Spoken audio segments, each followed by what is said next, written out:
There was also a big story in Washington today. There was talk in Washington about NATO. President Trump was over at the NATO conference in London. It was actually the 70th anniversary, 70th anniversary of NATO. So founded in 1949. And it's actually interesting, before I get to the NATO talk, NATO was actually founded in response to the growing aggression of communist Russia. As Russia grew in power and was clearly not just powerful itself, but intending to expand its power, intending to push communism, as it did for decades, NATO was formed in response to that, to say the free world, NATO was like the free world, and Russia was communist, is a communist world, the not free world. That's what NATO's roots are.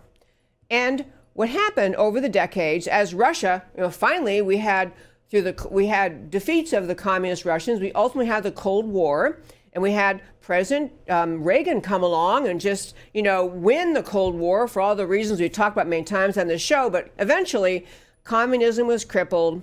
Eventually, the Berlin Wall fell. Eventually, communism as a death grip on the Russian people collapsed, although it's still a very, very communist-like country, even though the communists don't have a death grip on the people like they do in China. But NATO had been a little bit, after that time, after they lost their central organizing focus, there was a lot of question about what NATO should be doing, or what should be, beside helping each other, agreeing to help each other, band together, blah, blah. So three things about NATO. You will hear people talking about President Trump's presence over at the NATO conference and how there was a clip that came out. This is not a friendly clip to President Trump. I wanted to play it and then talk about it. So this is the world gossipers. They were world gossipers. World leaders were caught on tape gossiping about President Trump, kind of making fun of him. And this little snippet from a gathering at NATO went viral on Twitter. I'm going to play it. Ask Matthew Wonderful to play. It's hard to hear because there's noise in the room, and someone's conveniently put, the words at the bottom so you can read if you can't hear what they're saying. I'm going to play this clip and then talk about NATO and real leadership.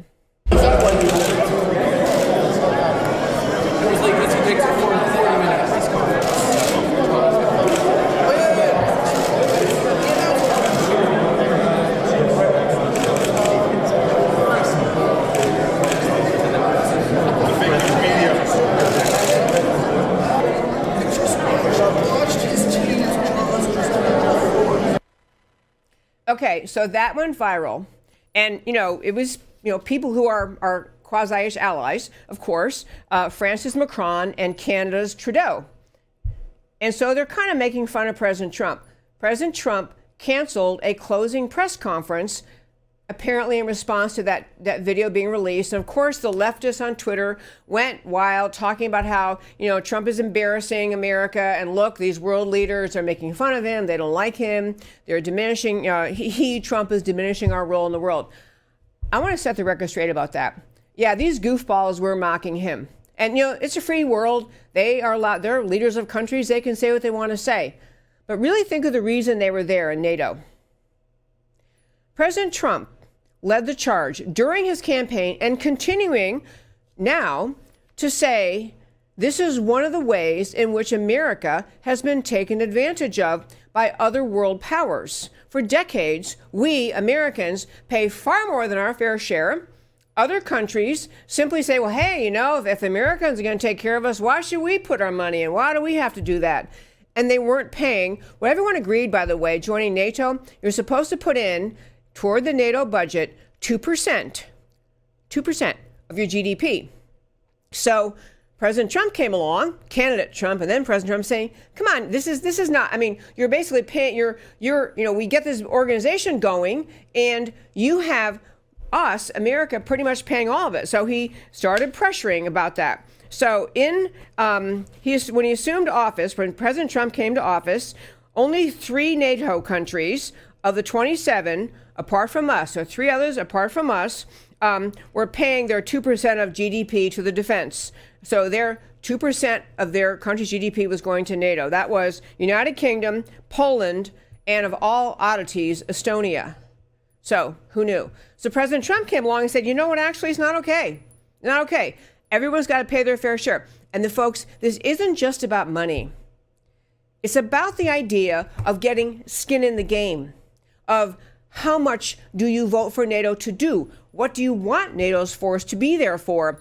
Who's in charge of the NATO forces? So if you're saying, as a country, we don't really care, America pays for it all, we just sit back and do nothing, you don't have skin in the game like you need to. So it was happening to President Trump.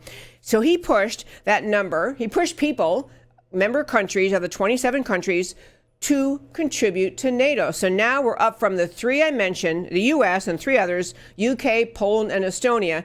Now it's up to 8 that have committed. They're 2% are actually doing it now. And they have commitments out of 10 more of them, to get to a total in the next 4 years, to get to those number of countries then contributing to NATO's defense. They're kind of member countries, but they're actually going to start paying for it. So number one, President Trump is making it more accountability, more commitment, more agreement that you're part of this NATO deal, and therefore you pay into it. The second thing President Trump did in this NATO conference is, because NATO had purpose of defending against the expansion of Soviet Russia back when they were communists and they were trying to expand all over the place, and NATO was a buffer, an organized buffer against them. President Trump is saying, well, we haven't really had that purpose for decades, so how about this?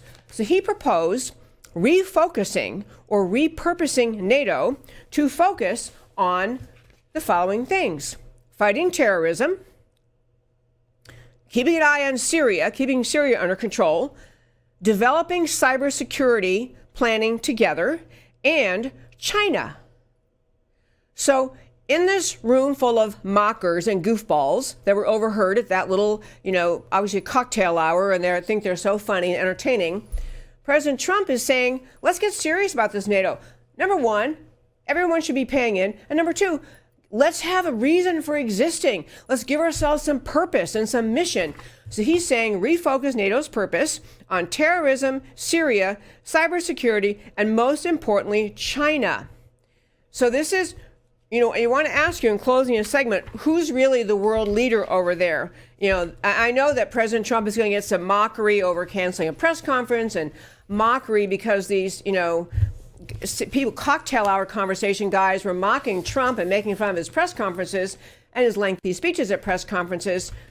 What President Trump did over there was act like a leader.